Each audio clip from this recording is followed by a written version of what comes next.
Hey guys, and welcome back to the channel. There is a very good reason I am sitting in my car for a car GoPro video, and a lot of you guys are going to be like, boo, but we really should be like, yay, because there's a very good reason. And that reason is because today I am discussing whether or not I regret buying my 2016 manual WRX, going stage 2 Pro Tune through Bren Tuning, and making, I didn't want to clickbait you guys too much, but I am making like in the 300s wheel horsepower, and I did the math into the crank, you know, what's advertised on your car. That's more than 400 horsepower. So I said it was a 400 horsepower WRX because it kind of is. It's just not a 400 wheel horsepower WRX. So I'm sorry if I clickbaited you. And if you guys want to see a quick funny blooper, I just filmed this exact scene a second ago and then my GoPro fell. Let's roll that for a second. It's in white. I'm making...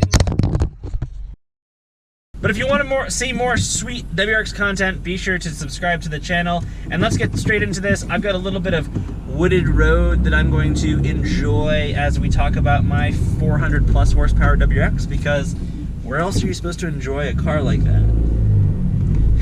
The answer is maybe I do regret buying it. Yeah. All right, cue the booze. Hold on, let's have a little bit of fun here. Sheesh. All right, this car's fast. Don't get me wrong, it's a heck of a fun car. It is fast. Not much about the car makes me regret buying it and spending all the money tuning it and spending all the time building it and doing all those fun things. But there is one thing that I regret. One thing that makes me rethink this car and WRXs and everything. And it's, are they really fast enough? I know a lot about cars, and I don't pretend to be able to tell you what a car feels like when it's stage 2 tuned and makes crazy horsepower from stock. There's just no way to know exactly how fast it is, much less than driving somebody that has one of those. And I thought I did. I rode passenger in them. And no, I rode passenger in a few. It's not like I thought I did. I did. But I thought I understood what I was really getting into. And maybe I didn't. Because honestly, and I am turning around, it's a loop, it's a dead-end business park, that's how I get away with going fast. Woo. This car pulls hard, like it pulls hard, it's a different car. Oh, this is a stop sign. Let's take a break here, let's just appreciate some acceleration here. Let's little slow start, and let's rip it. Woo. Again, fast car.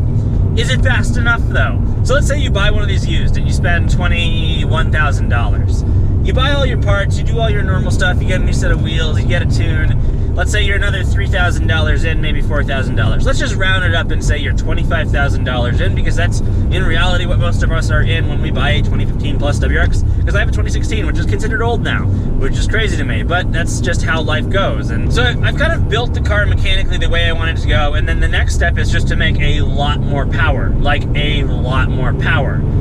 I've kind of gone as far as I can go without spending real money and doing real modification. There's just so many cool places around here. That being said, maybe I still want to do that. I want to spend real money and do all those things. I just don't know yet, and I think I do.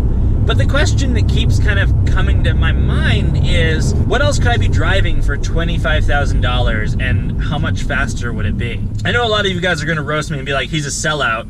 You know, he's only thinking speed. I love this car, and I love the way it looks, and I love the way it makes me feel when I drive it, and it's still fast. I mean, it's faster than I can really enjoy.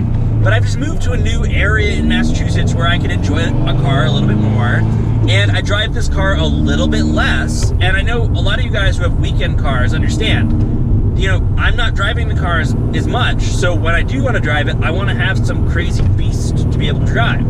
And this is a crazy beast, but I want a crazier beast. And for $25,000, and if I add all the extra money that I'd spend making this car even faster, so a couple more grand at least, I could probably buy something fairly quick out of the box and then spend a couple grand more and make it super fast. So the real question I keep asking myself is, why am I not doing that? And why am I in a car that isn't designed to hold crazy amounts of power? And guys, I'm not saying I want some muscle car goes straight and fast in a straight line. You can see I'm in the middle of the woods on winding roads, and this is the perfect place to enjoy a WRX. That being said, I want real power. And I guess it's just like, it's a problem that comes with modifying cars. I did this, and now I want more. And I'm assuming when that happens, I'm gonna want more again. Maybe the answer is I want to build like a Hawkeye and try to like do a stage 3 block and make like 800 horsepower.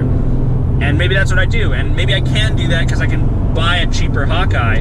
Or maybe I just take out a loan on top of all of my equity I have in my cars and I buy like an R35 GTR, which is not out of the question. I could also do that. They're all things to consider and things that I think heavily on, because I want a fast car, and I want, like, I'm only driving this car on Saturdays and Sundays.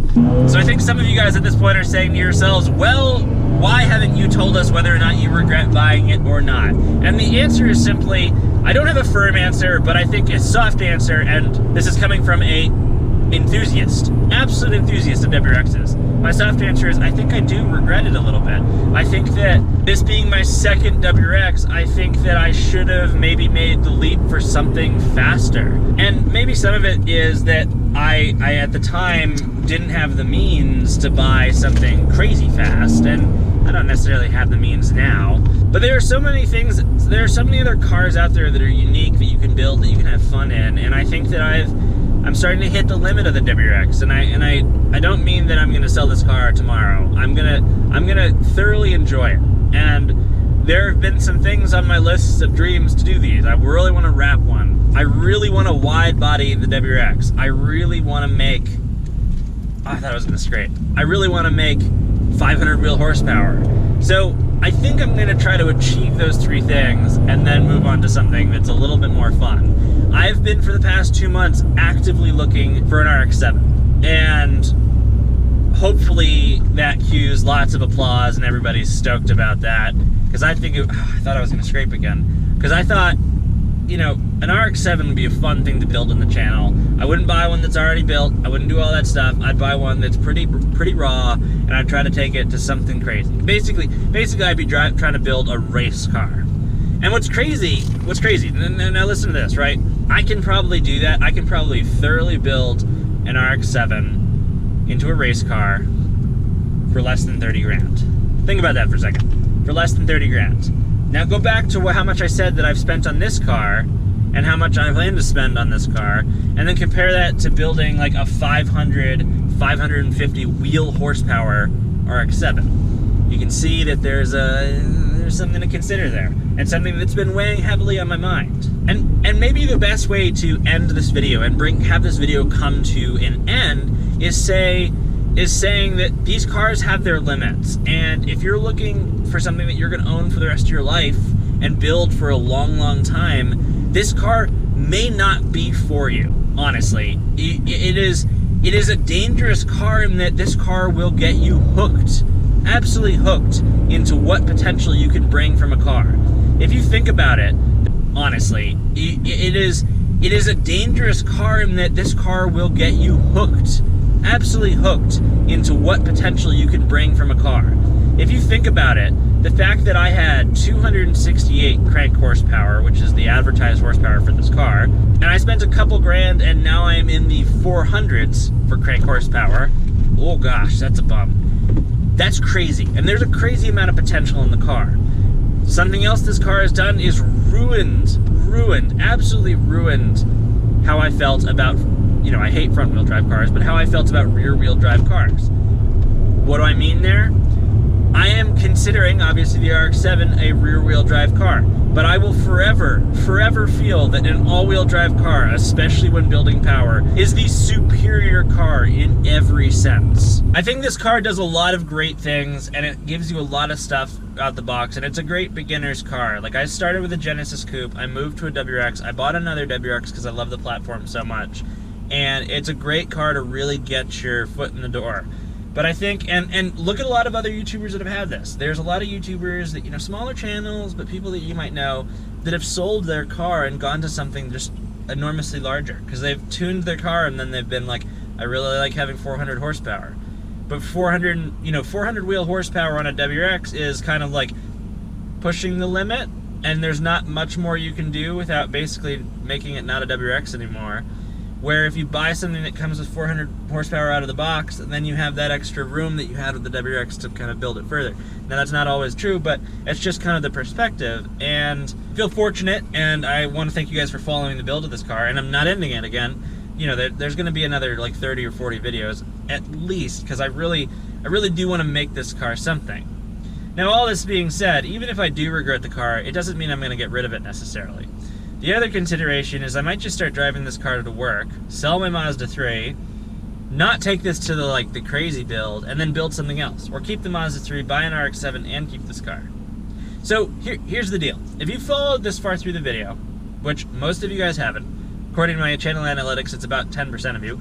Regardless, if you followed this far through the video, drop in the comment section below what you'd like to see me build. I'm talking build. So any kind of car, you know, I've been considering BRZs and putting superchargers or twin turboing them, twin turboing Nissan Zs, all these different things. Drop in the comment section below what kind of car you'd like to see me build, and I'm gonna heavily take it into consideration because I want to build something that everybody on my channel finds interesting. So if you've done this to your car and you also regret it, let me know. I'm interested to hear what your thoughts are. If you don't regret buying a WRX and you think that there's an infinite more amount of power, tell me how you're gonna get it. I want to hear more. If you liked the video, give it a thumbs up, and thanks again for you guys who have watched the video all the way through. I really do appreciate you. You guys are the true subscribers of this channel, and thanks for watching, guys.